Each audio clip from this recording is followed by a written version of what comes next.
detailing transitions. So let's back up a little bit. We talked about some of these sins in this picture. The transitions are the primary sins here. The transitions are just all wrong.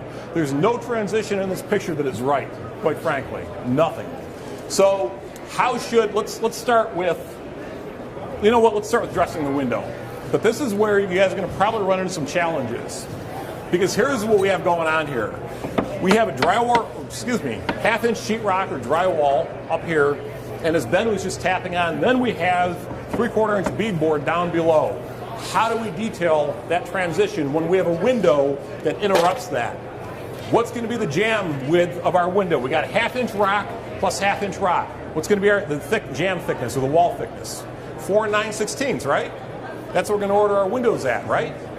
But what happens when that window is in down here like it is? The plane of the window is a 1/4 inch in, or out, if you will, of the face of that beadboard. How do we detail that now? Well, we have to put a jam extension on. Even though the jam up here is still flush with the drywall, this is our key point. This governs everything. So we need to put a jam extension on. Alternatively, it's not necessarily the proper way, but in some situations, you can rabbet out the backside of the material depending on what you're doing. If you run into one funky window or something like that and a wall of them, you could also rabbet out the backside. Absolutely.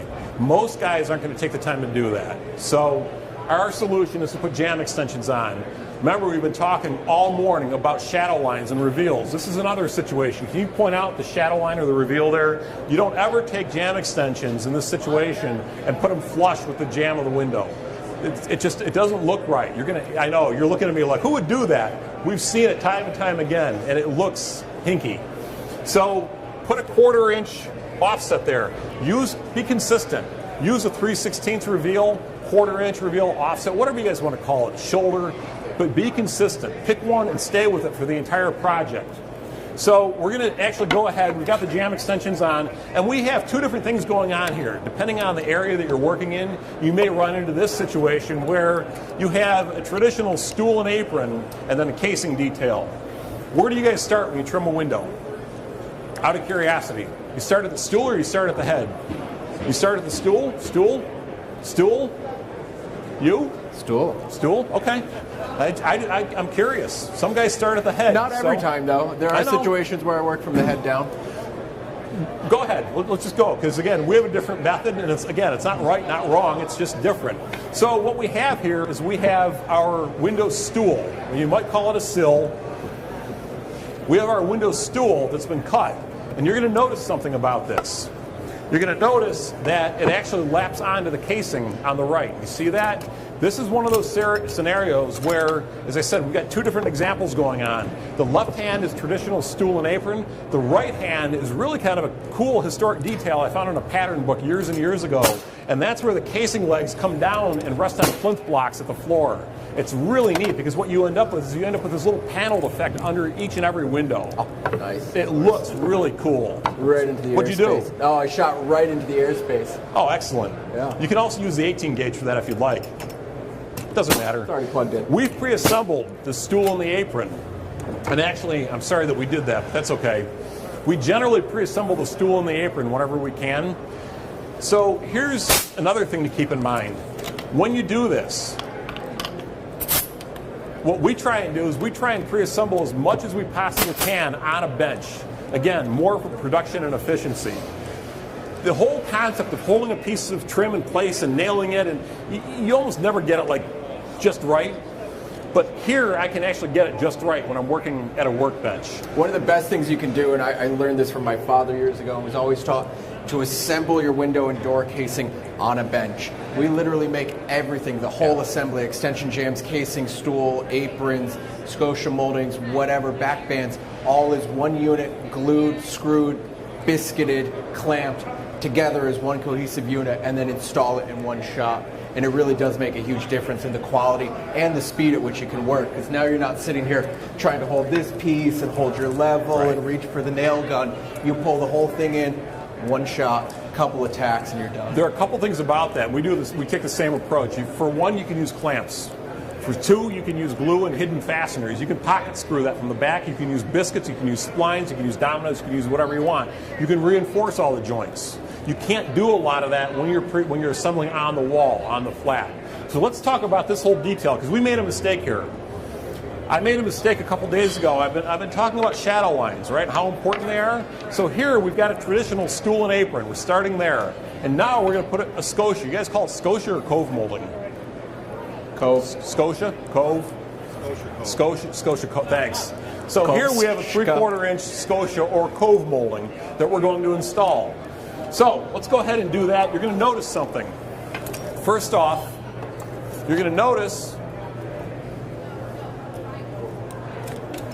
right here, down here, where we talk about using self-returns. Self-returns are like your best friend, because what they do is they create another shadow line. And when we use self-returns, it is a really clean, finished look. We've got 2 self-returns on this piece, and we probably should have pre-assembled this and held it up, but that's okay. That was an extra. That's okay. So we have a scotia or a cove here, and then we have a self-return back into this piece of casing. It lands right here. So it is a true self-return. It's a 0 self-return, meaning it is only the length that the molding projects from the plane of the wall, or in this case, the apron. Back here, we have another self-return. In this case, it has to return back onto, and actually, do we have them? And here, it has to return back onto the wall the thickness of that apron plus the projection of that scotia or cove. I made 2 mistakes here. I want to call them to our attention. We were going to fix this yesterday when we found the mistakes. I said, you know what, let's not. Let's just leave it. But here's what I did. I didn't actually account for the shadow line. I made that stool, windowsill, whatever you want to call it, I made it too deep. Can you guys actually see that scotia under there? I can't. I made this too deep. I made it about 3/4 inch too deep. And it was a mistake on my part. To that point, what Ben does is he lays everything out ahead of time. Go ahead if you want to take that.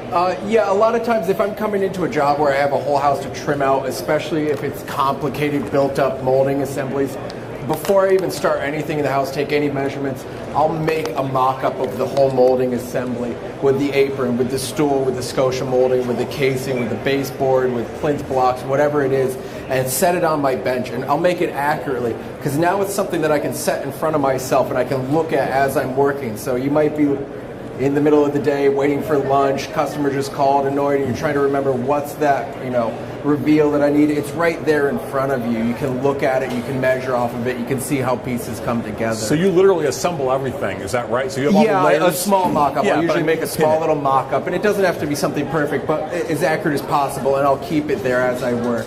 Granted, if you're doing simple casings and things like that, it's not necessarily, but when you start getting to these back-banded, molded assemblies where you have a lot of detail coming together, it's a good process. Yeah, we do similar. Then we take it a step further, and we will actually make gauge blocks for a lot of these details. So that stool that I messed up, if I had done what you did, which we often do as well, we make this mock-up. I will then rip a gauge block. Let's just say I'm doing an entire house. I will rip a gauge block to the width of that, and I will mark clearly what it's for, and I will put it in the pile. We have a pile of gauge blocks for a job. And then when I go to set my saw, I don't even read the fence on the saw. I simply drop the gauge block in place, I clamp the saw down, and I go to town.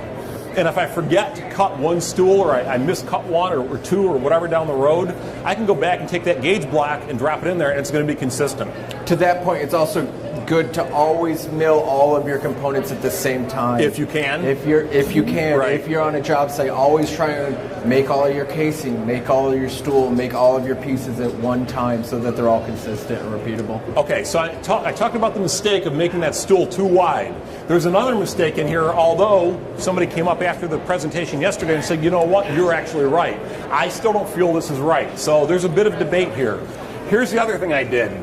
Over here, we have a self-return. As I mentioned, we've got a self-return on the end of this, right in here where Ben's holding a square, and that self-return goes back into the wall. That point is actually 3/4 inch beyond the plane of the left-hand casing. So, what's the rule of thumb? As I said, this opened up a little bit of debate yesterday. It's kind of fun. I like the dialogue. The rule of thumb that I normally use is that scotia molding would be what we call a supporting element, and it should be the edge of that should be supporting this casing. the casing should essentially be a column. If you think about the classical orders, the casing would be a column, that scotia would be a supporting element, and the edge of the scotia would be at the edge of the casing, not beyond. So that was another mistake. Now, I was corrected yesterday by somebody who knows a lot more about this than I do, Bob Scott, and he argued that no, your way is actually right, because what you're doing is you're taking what would have historically or traditionally been a milled windowsill or stool, and it would have had the cove milled into it, and you're simply applying it separately, so your way is the right way. Point is, do what looks good to you, to your eyes. Talk to your customer ahead of time. That's another place where the mock-ups really come into play. That's generally what we end up doing is we make a mock-up for the customer, and then we just bring that to the job site. Right. But it serves a couple of purposes. Aside from getting the customer to sign off on it, now you can in turn recreate that really easily and make your gauge blocks from that. So it's interesting because something is simple, right? Simple as how much time have we spent on this about talking about stool and apron? Who knew there was so much to talk about? There's a lot going on here.